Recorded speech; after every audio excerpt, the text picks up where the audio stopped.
I'm Glenna Milberg. As we come on the air, the scramble is underway to get Floridians, Americans, and those in need out of an increasing danger in Haiti. The State Department has done 2 flights this week. Private operators have swooped in on their own.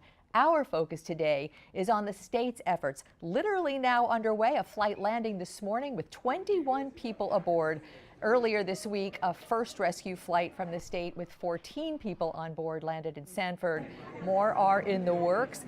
Hamstrung, though, by the bureaucracy of several countries and security concerns, etc. Hundreds have signed up on a new state portal with information about those needing rescue. The man in the eye of this logistics storm is Kevin Guthrie. He is Florida's Director of Emergency Management, and he is with us this morning live. Director Guthrie, endlessly grateful for your time. I know it is a really busy time. You are always in the eye of some kind of storm. Good morning. Yeah, good morning, Glenna. Thank you for having us. And yeah, we've got about 8 executive orders right now, still going all the way back to Hurricane Ian that we're working. But right now, this is our primary focus to get Floridians home. So let's break a little news this morning. There is a flight that landed just a little while ago with 21 people on board. Where did that land? Who's on board, and how did that get done? Yeah, Glenna. So yesterday, late into the early evening, I would call it 7:30 p.m., just before sunset down in Haiti, we were able to get a flight of 21 people heading here to Orlando International Airport. We have consciously moved our operations from Sanford over to MCO Orlando International because CBP is here until midnight. So it gives us a lot more opportunity, but we did get 21 on the ground about 12:15 this morning. We got them to a hotel, and now we're moving them to their final destination. Most of them living in the Southeast Florida area that is obviously your viewing area.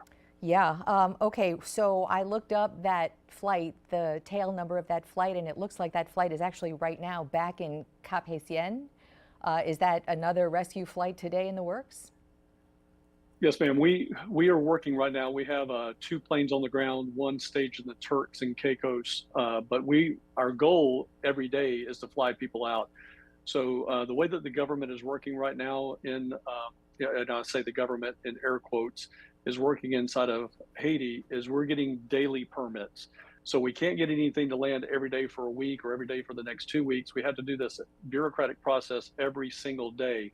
So what happens is we start filing our paperwork early in the morning. Usually by about 3-4 o'clock in the afternoon, we hear something back that says we are cleared to fly. And then we try to rush around because this particular airport does not have runway lights. So we have to be off the ground by sunset so that we can do what they call visual flight rated type maneuvers. So we're working through that. We work through that every day. We start working the issues about 4 or 5 o'clock in the morning, and then move people. Again, we don't know if we're going to have an aircraft or not, so we have to move people backwards and forwards inside of Haiti. But right now, today, we're planning on running 2 flights, somewhere around 50 people. That may end up being less. It may end up being, we have a 3rd flight on standby. Maybe we can get up to 80 or 100 out today, but we're going to keep working that. I don't go into a whole lot of the tactics, but we do have to strategically and tactically move inside of Port-au-Prince to get people to safety. That is a very, very tenuous operation, roadblocks, gunfire, things of that nature. So we're working diligently to get everybody out. But right now, we believe we're going to be able to run at least 30 today, maybe a little bit more than that. So to your point, without giving too much of the strategy away, I just want to clarify, you're in Port-au-Prince, where really most of the danger is, because I know, at least federally, the State Department is telling people they need to be rescued from Cap Haitien, but don't go if you can't get there securely and safely. So if your people are in Port-au-Prince, are you driving people to the airport 100 miles away? Yeah, again, we're utilizing various methodologies of getting people out of Port-au-Prince.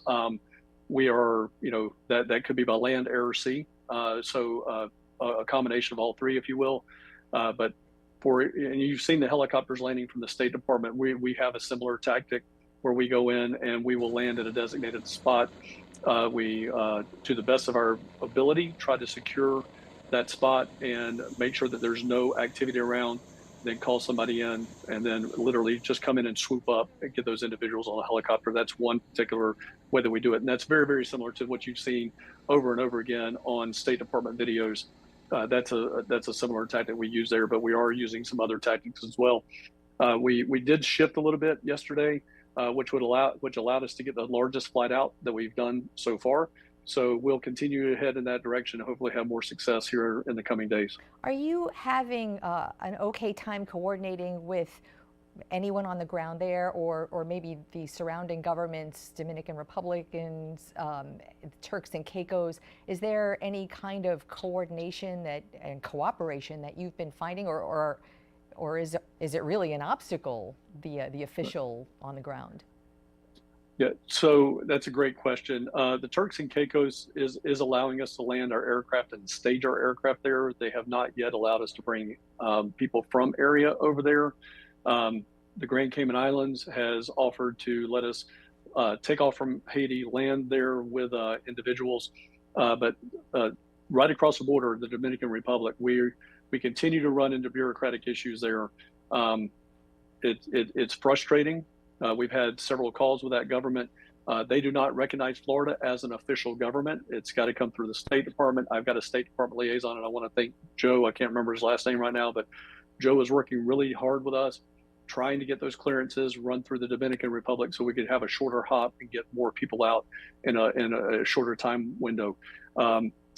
Jamaica is talked about being willing to work with us, but when you get to Jamaica and Cayman Islands, that's a long helicopter ride, and we don't want to put anybody in danger of running potentially out of fuel. So those islands are available, but they're really on the fringe of what we could successfully do.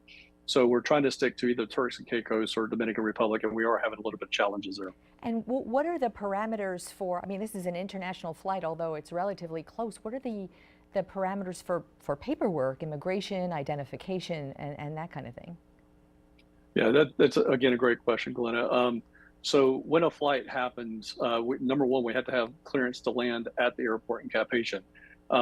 Again, there's some splinter governments there. There is an airport manager. We don't know if he was the airport manager 3 weeks ago or if he was, somebody else. We just don't have any way to verify that. But he is the one that's signing off on our paperwork to land on a day-to-day basis. But on the CBP side of the house, and again, I want to give a shout out to the Orlando-based CBP officers, especially Miguel Ortiz, assistant director here in this region. He has taken every call that I've had. I got connected with him after some bureaucratic issues, and he has been my go-to guy here and his team of helping us get over back to the United States. But when that happens, we have to clear the entire list, the entire manifest, make sure that there's no B1 visas, no B2 visas on there. Everybody has legal right to be inside the United States. And then once we're cleared, we can then operate that flight. So usually as we start to gather people and confirm the manifest list, that takes about an hour and a half to 2 hours to then get it cleared with CBP. Obviously we don't want any individuals coming into the country that are illegal or maybe wanted or anything like that. So again, it's a due diligence process, and we want to do that, and we want to do it the right way. And again, I think my State Department liaison, and I think Assistant Director Ortiz and his team for everything they're doing to help us out. It's great to hear that there is that kind of coordination. Director Guthrie, I know you are so busy, and I see the people working behind you in this little emergency operations center. I'm going to ask you to indulge me a couple more minutes. We're going to take a quick break, and sure. I want to talk about the larger picture of all that your department is doing when we come right back.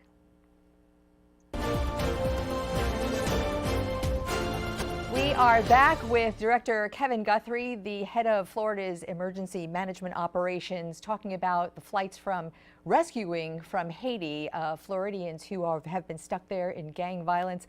Director Guthrie, before I want to talk about a little bit of the larger picture of what you're doing as well, but one more question on the actual flights. These are very similar operations. Last October, the state went in and rescued people in Israel, brought them home after the terror attack there. Is there a similarity there between these flights? There is a similarity, Glenna. The one stark contrast difference is, in Israel, we had a consulate down in Miami that was very engaging with us there, as well as the Prime Minister in Israel. In this situation in Haiti, there is no government. There is nobody to actually liaise with.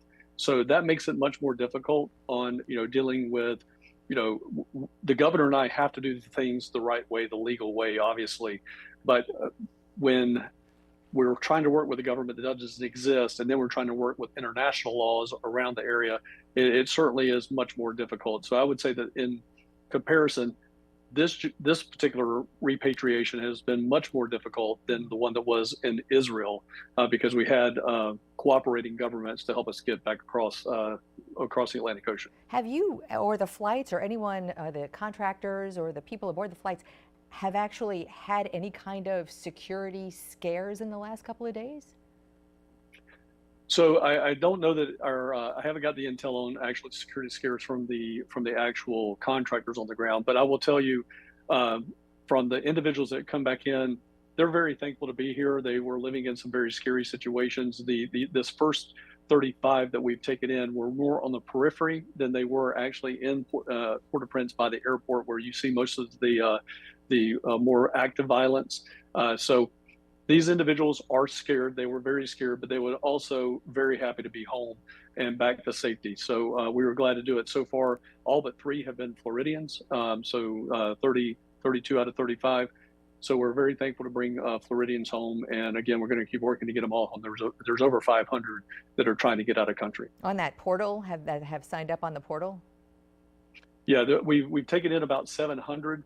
And on our report this morning, there's over 500, almost 550 that are actual Floridians that have, some type of Florida driver's license, a green card, or a U.S. passport that shows an address here in the state of Florida.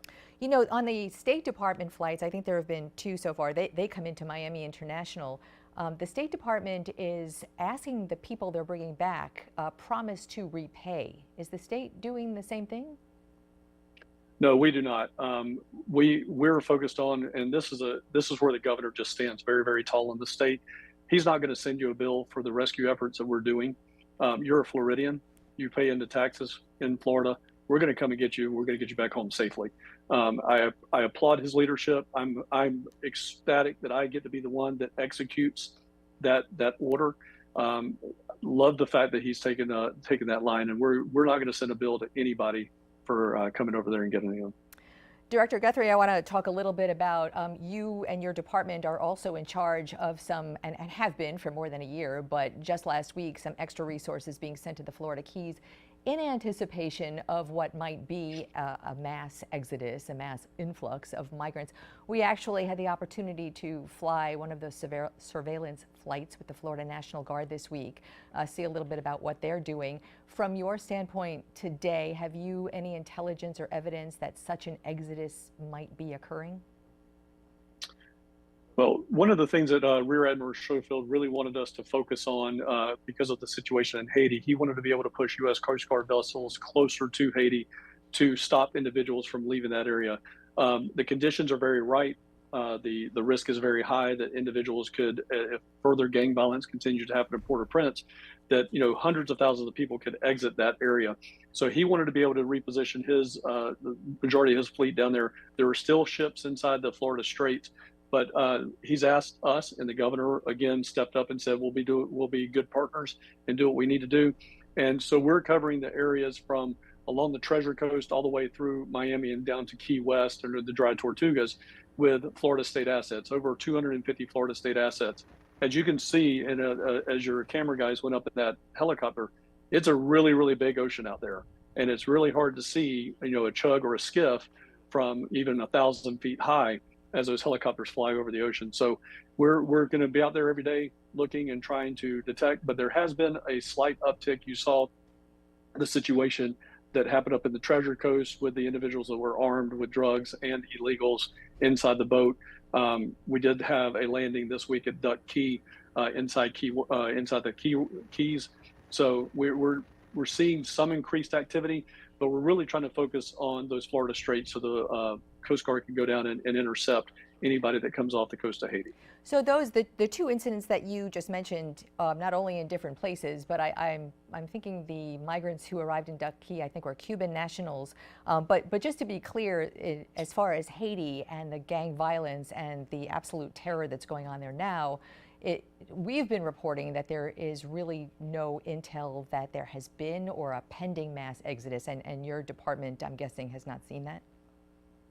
Yeah, we're again, the situation when we've seen mass exoduses in the past, they've been very similar to what you're seeing right now in Haiti. At some point, there's going to be a breaking point.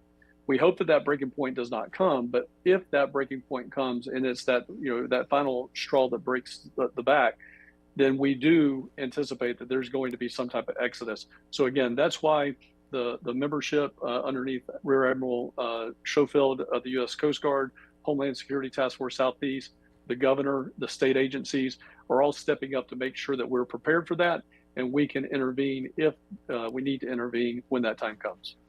Emergency Management Director Kevin Guthrie, I think I can't thank you enough. I know it has been a really tense time this weekend, and taking the time to be with us this morning, I so appreciate. Very valuable, and good luck to you.